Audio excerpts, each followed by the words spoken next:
Israel killing Iran's Minister of Intelligence in an overnight strike. It's the third death of a top Iranian official in 24 hours.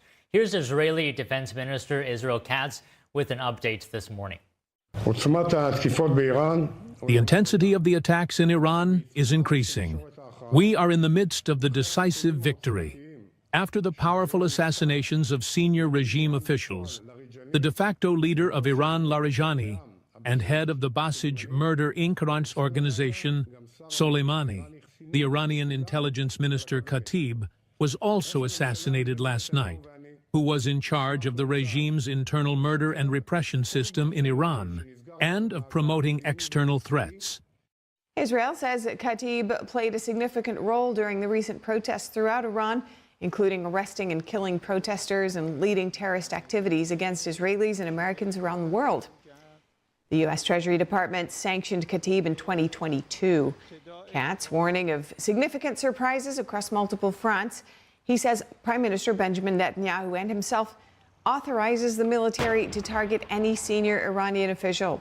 No additional approval would be required for such strikes. At the same time, Iran launching multiple warhead missiles at central Israel.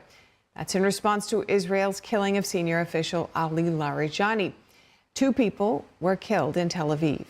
Also today, Iran launching strikes toward Gulf countries, with explosions heard in the United Arab Emirates and Qatar, and interceptions reported in Saudi Arabia.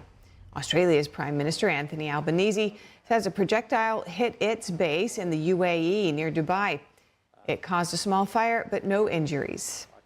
And President Trump today commenting on U.S. allies who are not helping secure the Strait of Hormuz, writing on Truth Social, quote, "I wonder what would happen if we finished off what's left of the Iranian terror state and let the countries that use it, we don't, be responsible for the so-called strait.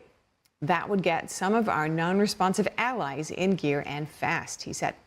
Now, the president also addressing allies in another post saying Iran is considered by everyone to be the #1 state sponsor of terror. We are rapidly putting them out of business, he said. In a phone interview with NBC News this morning, President Trump dismissing Iran's overnight retaliation against Israel. In his words, the attack was nothing compared to what happened to them, and adding, they're going down, they're losing big, of Iran. Meanwhile, overnight Israeli strikes hitting central Beirut today. The IDF sent evacuation notices prior to the strike. The IDF releasing a video showing airstrikes on Hezbollah targets in Lebanon. The military says it completed an overnight wave of strikes targeting Hezbollah. And the U.S. military dropping 5,000-pound bunker buster bombs on Iranian missile sites near the